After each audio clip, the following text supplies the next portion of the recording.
I'm from the University of Cambridge in the Department of Architecture, and I've been working in the field of film and architecture for, well, over 30 years now, far too long.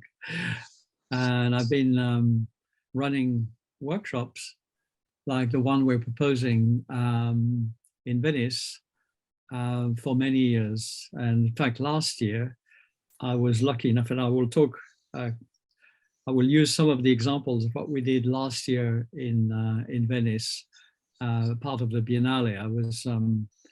I was working, I had been asked to run a workshop with for the Singapore pavilion, and it was a wonderful experience. And I think that what was very interesting is that we had people in Venice and we had people in Singapore, and we were able to work together, which I thought was quite a novel experience, to do a workshop across time zones. It had its own problem, but anyhow, this was quite interesting. Okay, so the format of the session today is going to be, I'm going to introduce the European Cultural Academy to everyone and talk a little bit about what we do and the kind of the general view of how we work in Venice. It won't be long. I'll try and make it between 5 and 10 minutes. Then I'm going to hand over to François. He's going to tell you all about the actual course content and the details. And then we're going to open up to question and answer. If there was a lot of us in this webinar, we might have question and answer through the chat. But actually, if we're relatively few, we could do it live. If you don't mind, it'd be great. So I'm going to share a screen with you now. And if other people join, I'll just let them in as they come along. So let me share this screen with you now. I hope everybody can see this. Francois, is that coming out on full screen? Not yet, right? No. Yeah, it's fine now. Okay, that one. Okay. So the European Cultural Academy is based in Venice and in Amsterdam. There's another organization called the European Cultural Center, and the difference between us is that the European Cultural Center, if you like, do exhibitions. They have an exhibition center, which is the second largest exhibition center in Venice after the Biennale. And we are, the European Cultural Academy, we are like the educational wing of the European Cultural Center. We run courses in architecture and design. We also run courses in contemporary art and teacher training as well.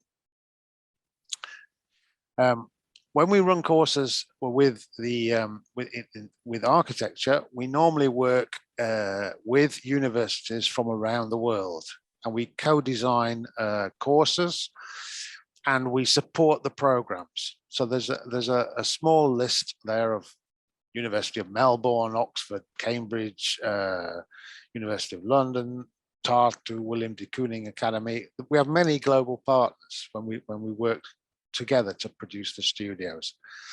I can send you all, as registered participants, a PDF of this presentation afterwards. So I won't read everything word for word.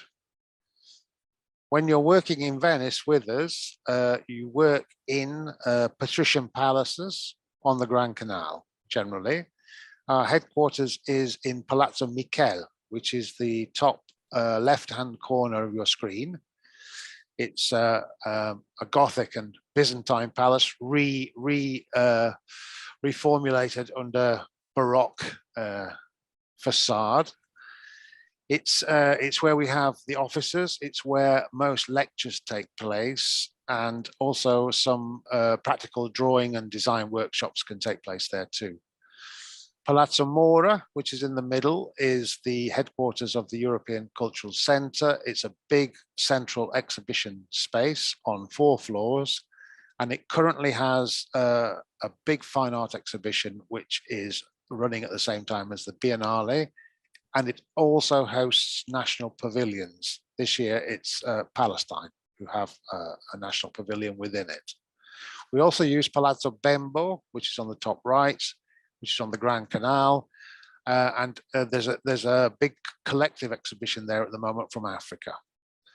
In addition to those three spaces that we generally use, there's also the opportunity to use an outside space, which is the Giardini della Marinaressa.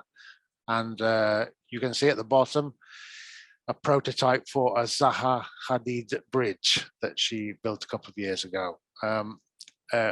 We have access to all those things. We also have access occasionally to the artists and to lecturers who are coming to work with either organization. I won't dwell on this slide. This is a slide that sort of says we have lots of different relationships with different universities, and each studio is very different to each other. This year, we've got Cecilia Alemani. She's the curator of the Biennale of Art, which is happening at the same time as the course we're proposing. And usually students like to go to the Biennale, and we organize that. We have a good relationship with the Biennale. We're part of the Biennale Sessions, which is their education program. So when we take students to the Biennale, we normally have a guide, or we can do a lecture about the history of the Biennale, a number of things, which is in addition to what you might get as a tourist. Next year, there's the Architecture Biennale, and the curator is Leslie Loku, who's a Ghanaian Scottish curator and has worked globally. There's not a theme for next year yet. This year's theme for the Biennale of Art is the Milk of Dreams. So it's about transformation and hybrids and things that are between different states. Also in Venice, there's lots of things in Venice which are not part of the Biennale, which you can see at any time of the year. There's a whole history of the design of glass, which there's a great glass museum on Murano. There's obviously painting from medieval times to the present day. And there's architecture from fishing huts all the way through Gothic, Byzantine, Palladio, Art Deco, all the way through to Carlo Scarpa. And all these things are actual physical things that you can see when you're in the city. We have an educational approach at the European Cultural Academy. We tend not to just have lectures. We like to have active workshops, take students out, do lots of visits, visit museums, look at cultural centers, visit the mainland, go to other cities, and so a kind of really mixed model of informed learning. It's very important to us, though, that the students who finish the course with us do have something for their portfolio and for their professional life that's about to happen. We use lots of different ways of learning with students, theory, practice, and feedback. We use a part-whole model, which is dividing student groups up into different subgroups and then coming together at the end to share the learning experience. You can see lots of students here sharing their results with each other. And we like to have student groups of about 14, if we can, in Venice. And here's just a little bit of the course information, which I can send you later. Normally the courses are 2 to 3 weeks. Normally they run at the same time as the Biennale, which is April to November. We sometimes work in a direct arrangement with a partner university, or we have courses where students pay course fees. The course fee is normally 1,650 euros. And there's a list underneath about what you get for your investment. Obviously, you get tuition from course leaders, important experts from around the world, visiting lecturers.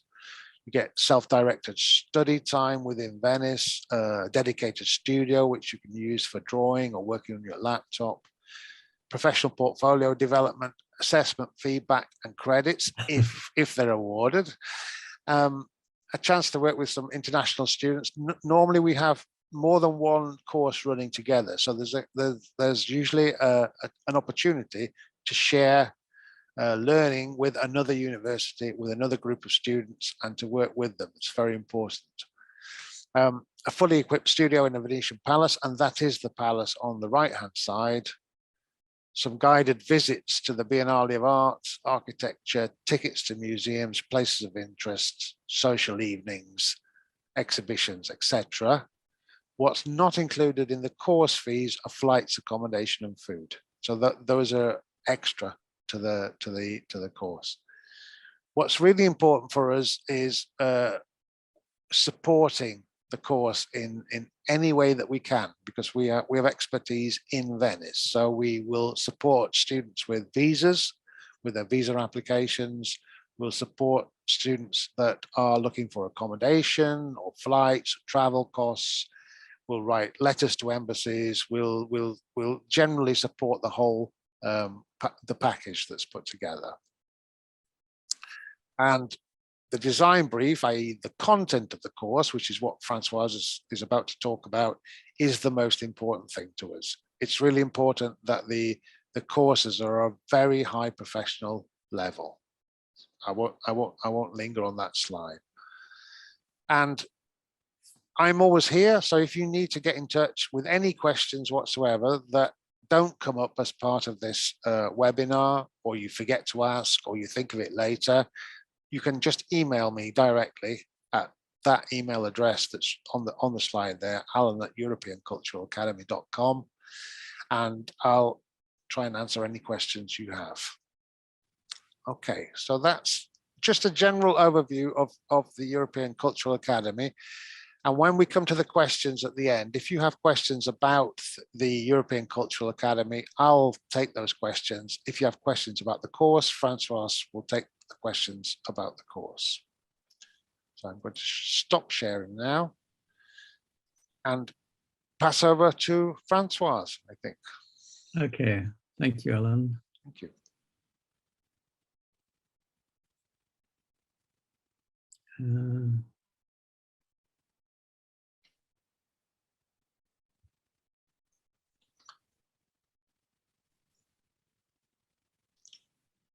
Can you see my screen? Perfect.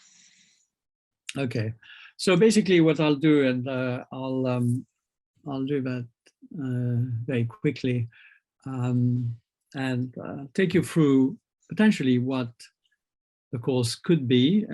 We have highlighted 2 weeks in September, from the 5th of September to the 16th of September, quite a busy 2 weeks. And I thought that what I would do is that I would take you through sort of a notional program, so as to give an idea of what the course would be about.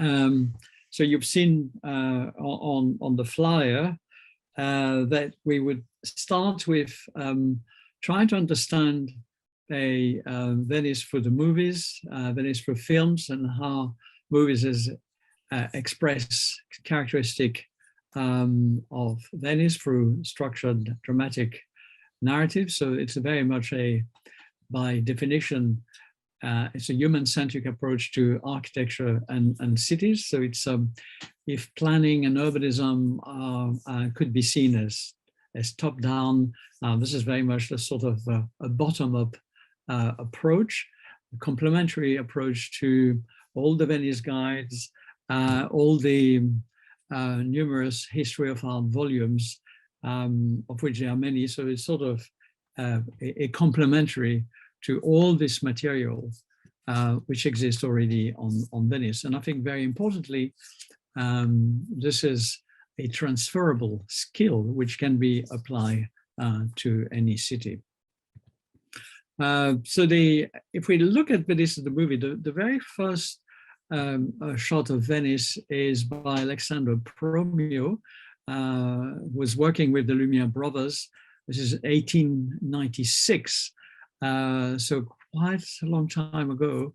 And this was the beginning of recording of Venice. Although it's a small city, It's the second most film city in Italy after Rome.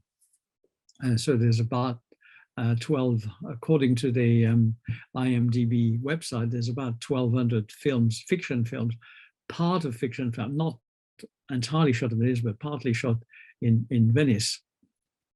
It's not just fiction films, but it's also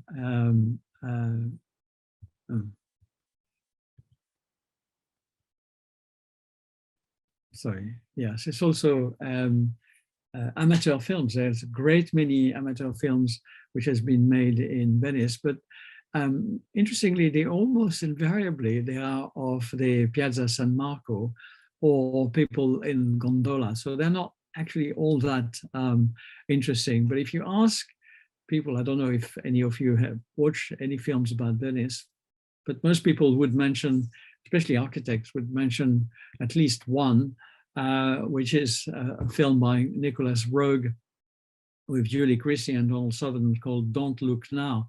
Very an unusual view of Venice, Venice at night, Venice as what I would call an atmosphere, far remote from the crowds in Piazza San Marco, a place where all the canals and bridges lead to nowhere. Very interesting film, of course. But they also documentary, for example, The Ghetto, a film made by a friend of mine, Alan Marcus, is part of a series of Time and Place, and about this area, the Jewish quarter in Venice. And recently also there was by Becca and Lemoine, who are architects who specialize in filmmaking. There's this interesting Homo Urbanus Venetianus, I think it was 2018, which looks at a particular event in Venice, which is Acqua Alta, which is when the sea, in a way, sort of floods the city, and you see here all the tourists, by the look of it, Chinese tourists trying to cope with the flooding. But let's hear from Susan Sontag, who did a very interesting little film about Venice, about how we could look at the city. Venezia è una città che persino gli italiani visitano come se fosse una città straniera. In quanto agli stranieri, esiste ogni tipo di straniero. Ciascuno porta un suo omaggio, la sua ammirazione, la sua curiosità, la sua ansia, il suo compiacimento, la sua avidità.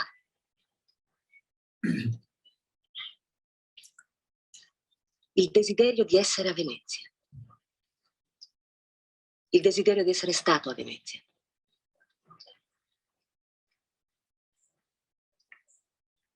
So what Susan Sontag tells us here is that even Italian in some ways feel foreigners in Venice, but that we all feel that Venice belongs to us to a certain extent, and we all bring to Venice our own feelings. So to a certain extent, it's a place that belongs to the collective imagination of the world.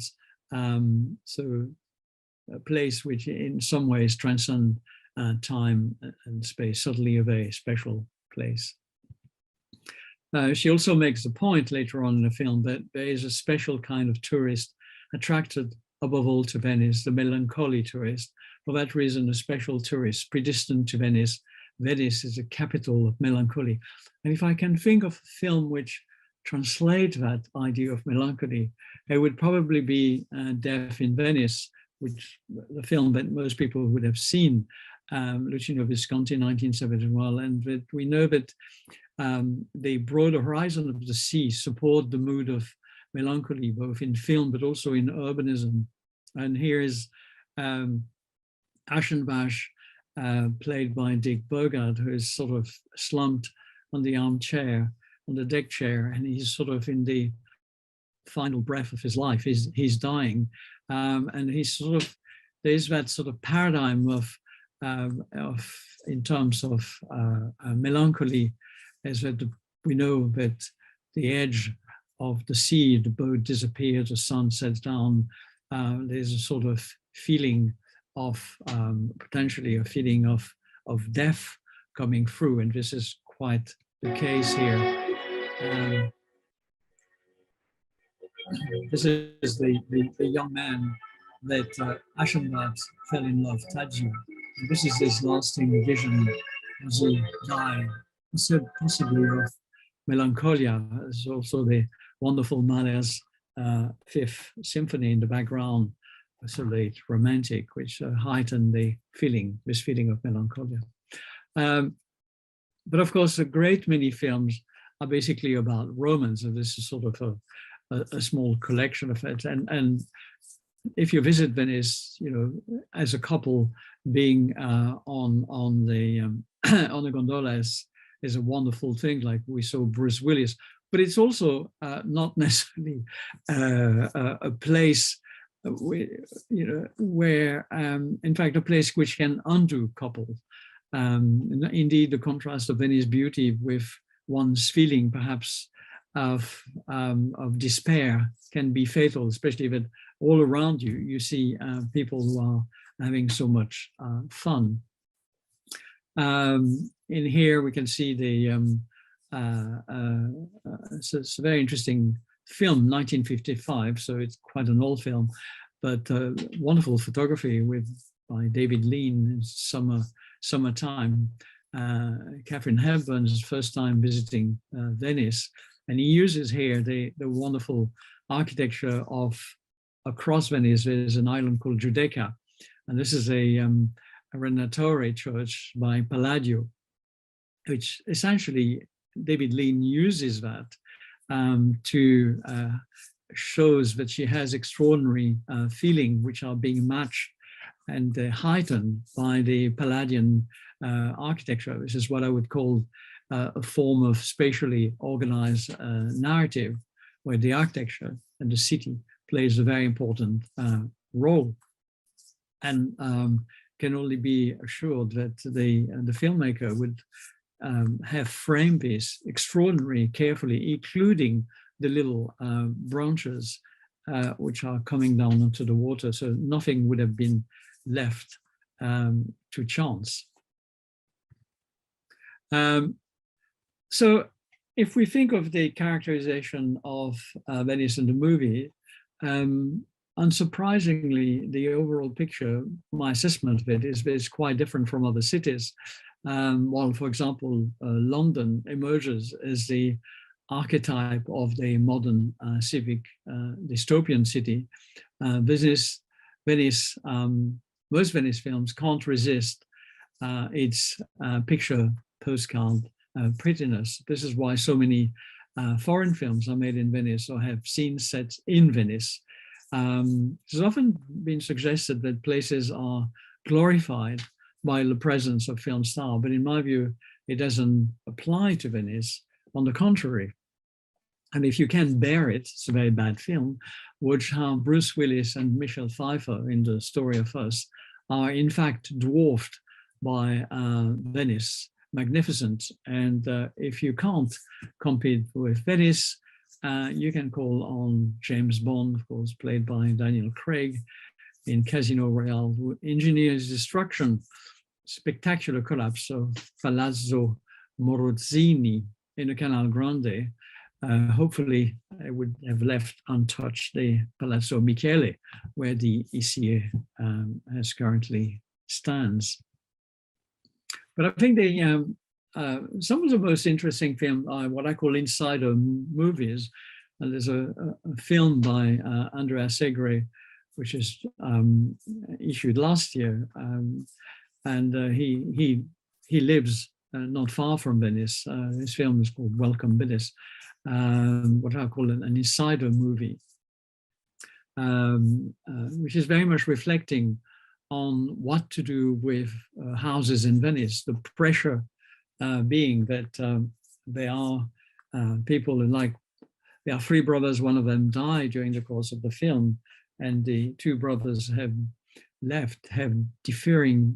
different views as how to deal with the family house, one of them wants to keep living in it. The other one says it has to become an Airbnb.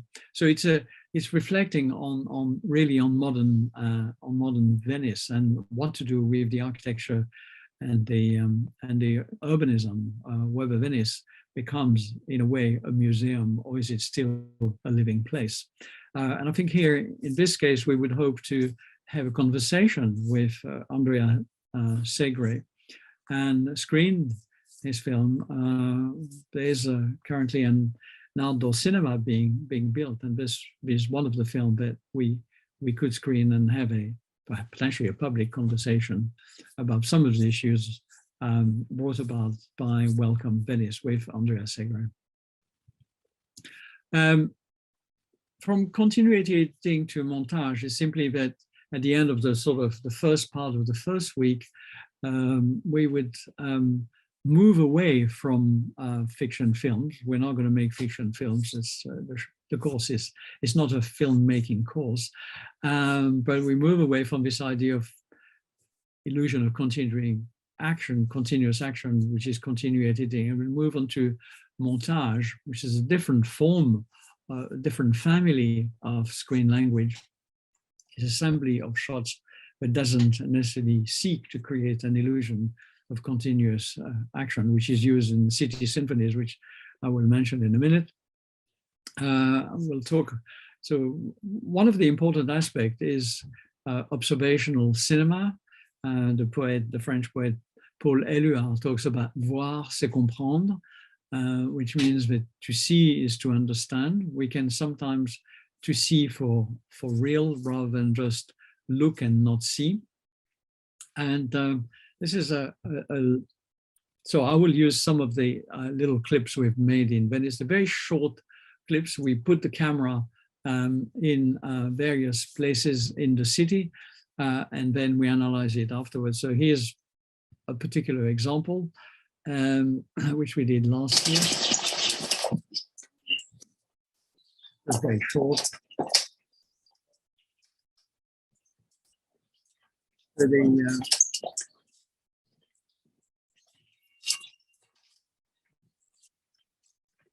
the city is a practice place, and those people in a way are practitioners of space, and it's been sometimes suggested by people like de Certeau that their intertwining paths of pedestrians are a form of unrecognized poems because it eludes legibility. They are neither author nor spectator until, in this case, a camera is there to help us to read and understand the spatial practice of everyday life in the city. And although not very much happened in this short clip, we still have a beginning, a middle of an end.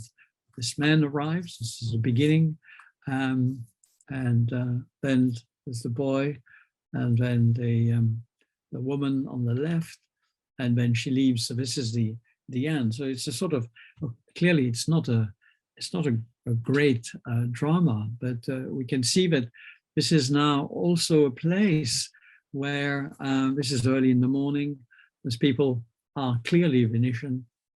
They are hurrying to do their shopping before Venice is invaded by hordes of tourists. So this is a sort of a very important moment, and walking is a key part of Venice's life, together with the Vaporetto.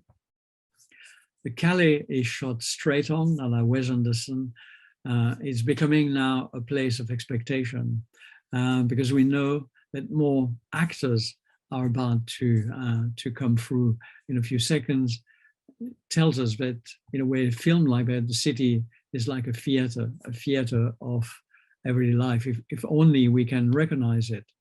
And I think that what is very important in all of those courses is you film something, and then an even more important part is to try to understand what you have filmed. And I think to have the discussion, and this is why there are all those crits which are built into the schedule. Of course, what makes even a very anodyne and simple shot like we've just seen important is this idea of photogeny, which is a mysterious transformation that occurs when everyday objects or scenes are revealed as if anew in a photograph or on the motion picture screen. Indeed, what happened is that in real life, our field of perception is almost infinite and deployed on a background horizon. And then we need to really restrict this field of vision is to intensify its expression. And this is what what cinema does, but this is what art does also in general. Think of painting, etc. It's sort of restricting the field of vision. So the second part, still in the first week, is what we call city sinfonietta, sort of creating small city symphonies, which are montage-based films without human leads, where the city is a subject. City symphonies that aim to construct composite cinematic poems that encapsulate the dynamics of the modern metropolis. That's the tradition of the 1920s with the Soviet city symphonies with men with a movie camera, and then by Vertov, for example. So I'll show you a couple of very small examples. So what we do is that students are able to reuse lots of those little clips and make, so you'll see again, Carola has used to make a 1 minute piece here using the clip we've seen before.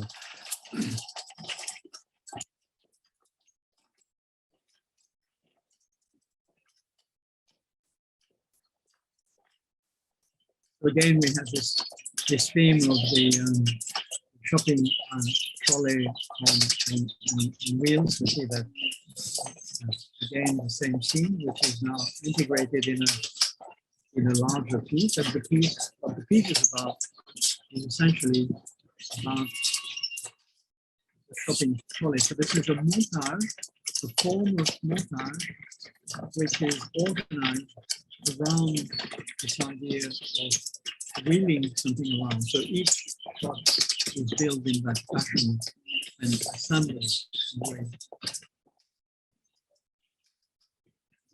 Here you will see even something very small. This man is going out of the passage. You will see here, if you notice, there's a pigeon going through. And I think here it's a pity that she, Karina, cut the shot a little bit too short, because it would be nice to see the pigeon as is following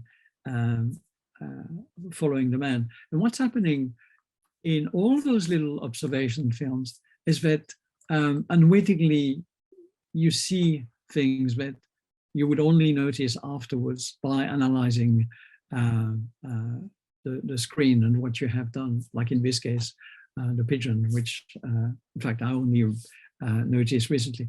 Now let me say something about working with music and sound. We will have a workshop with musicians and sound designers. I think it's very important. And here also because of copyright issue, you cannot use your favorite track without asking at least for copyright. And here we see this again, a 1 minute assembly montage. This time it's about boats in Venice, and I'll comment on the music.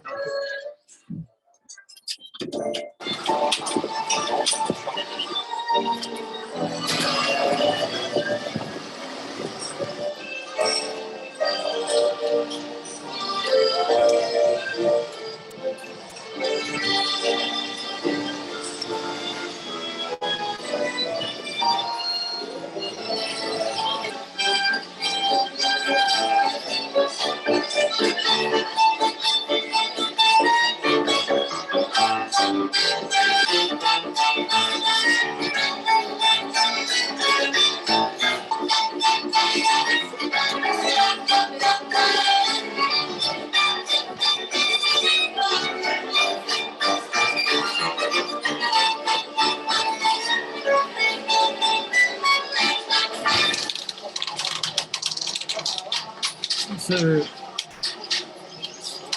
obviously this is a piece about the frenetic pace at which all those boats are going around the Venice canals. Really, sort of, it's the equivalent of cars, but on the water. And here too, because I always give a lecture about sound. I always say, well, you have to either create your own sound or ask permission. And here, what Shumaya did is that she recorded the sound of people playing live on the Piazza San Marco in a cafe, and asking permission, and they gave her permission, and then she used that. So that's a very inventive way. And by the way, all those little short films are made in a day. So this is for somebody like Shumaya who had never made any film. It's really quite astonishing what can be done in a very short time. So sound, very important. And then we arrive at the second week. The second week, this is much more about developing something, a larger project. So the first week you do a series of short exercise with conversation and crit, etc., and the opportunity to also with screen films. We have discussion potentially with filmmakers, and in the second week we start on the Monday with a symposium on what is Venice urbanism, what are the challenges of Venice. And it gives the opportunity to work on the third experiment, which is should be a 3-minute piece. So it's a larger piece. So you would have learned about observation, you would have learned about montage and city symphony, and some of the themes, possible themes, would be you can do a larger city symphonies. You can study everyday urban life, create an urban taxonomy of Venice, sort of say a series of doors, bridges, in taxonomy in that sense. You can reflect on the idea of Venice, a 15-minute city, or even a 5-minute city, which is a very important theme currently debated by all the cities in the world, which is to reduce transport, reduce pollution.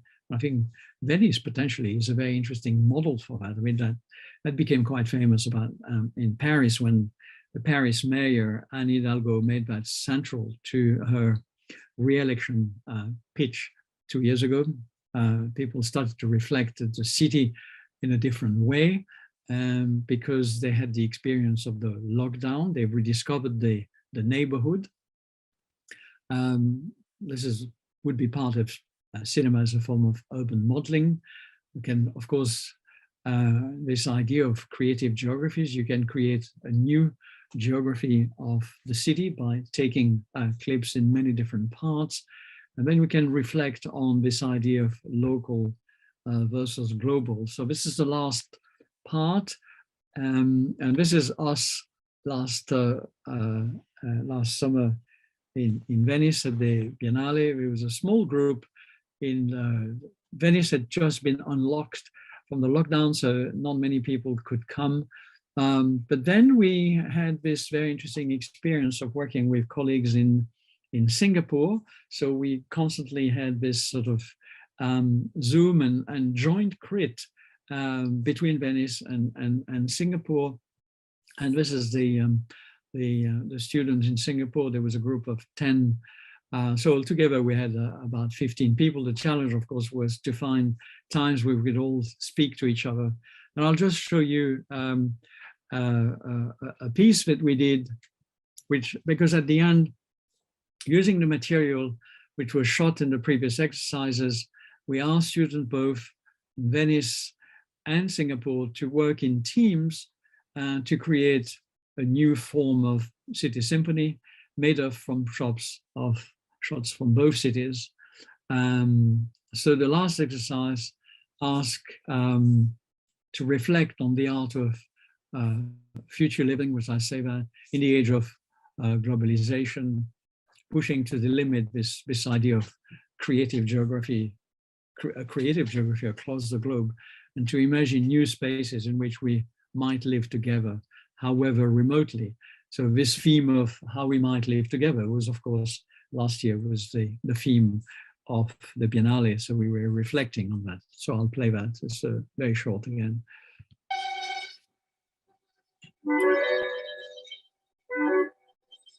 So this is shots from both Venice and Singapore to creating a new city.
Okay, so that was this, and we did 5 or 6 short films, which was very interesting to see student participants working across the globe and working together. Again, this was a very short exercise put together in a day.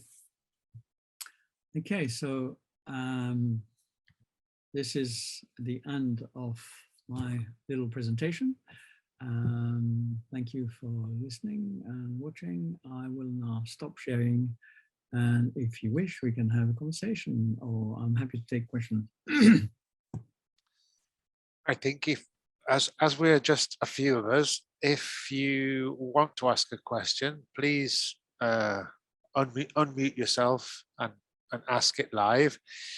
If you don't feel able to do that, then please write the question in the chat, and we'll try and answer it from there.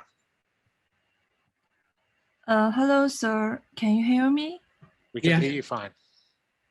Hello, my name is Mengyun Liu, and I was graduated from Shanghai Theatre Academy from the Department of Stage Design, and I'm going to have a Master of Architecture program in University College of London in September, and my major is design for performance and interaction.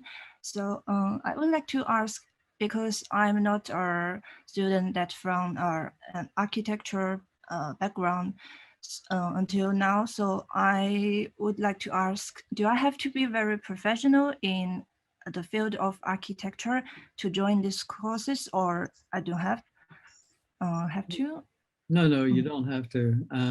In fact, you have seen when I was showing that first little clip about observation, I was looking at this little piece of the city being like a theater of everyday life, where people played themselves, and where people were actors in it. So in a way, there's this idea of performance, I think, is also very important in that the sort of observation of spaces that we do when we do this exercise.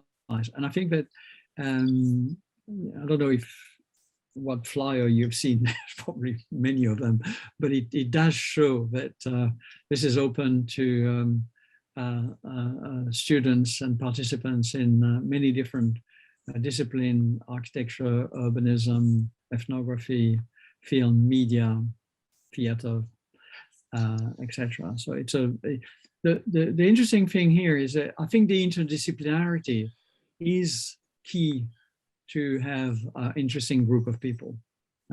It's important. So you'd be very welcome. Yeah. Oh, thank you. It's nice to hear.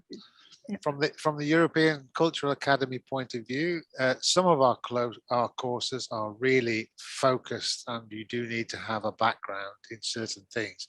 Other ones are very open, and Françoise is running one of those very open courses. And what's great about that is people from different disciplines get to work together, and they learn off each other.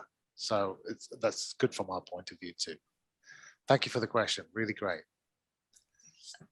Yeah, and I have another question, is that because I'm currently in Shanghai and we are in lockdown, so I'm not sure if I can come to Venice personally in September. So could you please tell me more about how can we attend the courses online? So and since I have already read the descriptions of these courses, that if we cannot attend personally, we will exploring our own city.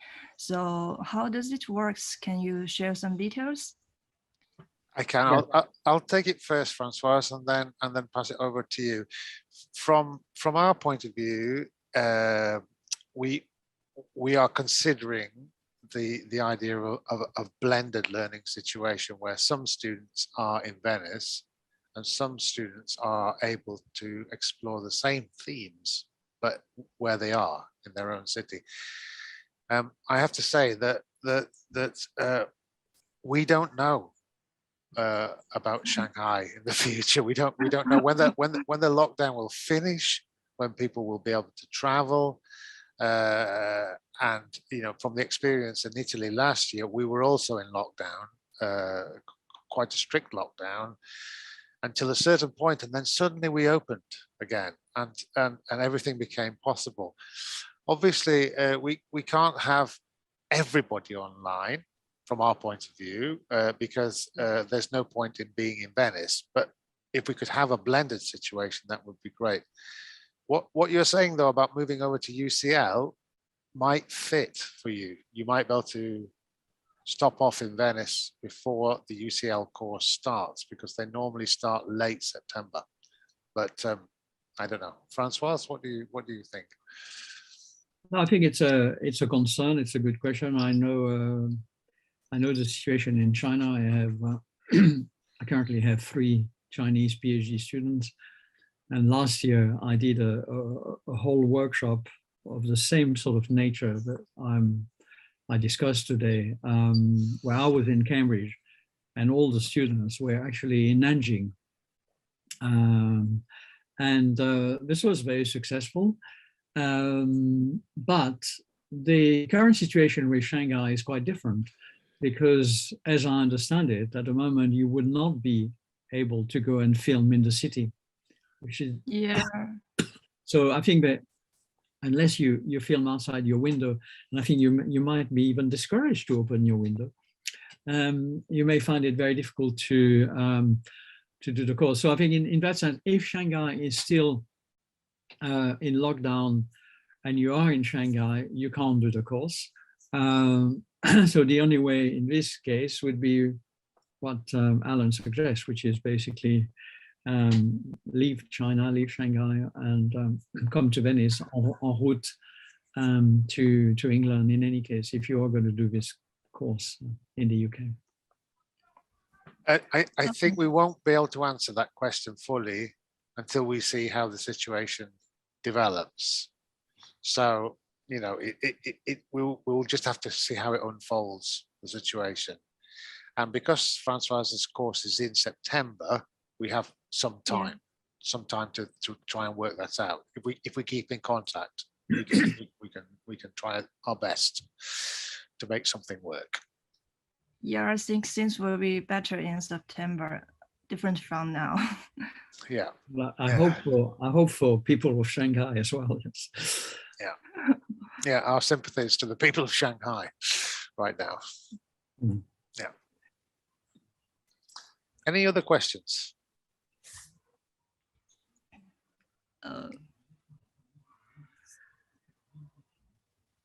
No. Well, if we could stop there, and this session was being recorded. I hope no one minds that. There's no images that have been recorded, but your questions have been recorded. We intend to edit the video, and then it will be available on YouTube so that you'll be able to watch it back again, and you'll be able to get email addresses from that YouTube link. And you can ask questions to me anytime, or to Francois from that. And we will also be able to let other people who are interested see the video. So if there are no more questions, then thank you very much for participating and turning up just to see the presentation. And we hope we can see you either in China or in Venice for September. We've taken a record of your emails so we can stay in touch, and let's hope that something can come of this, something productive. Thank you very much. Thank you so much. Okay, bye-bye. Bye-bye now. Thank you, sir. Bye-bye. Bye-bye.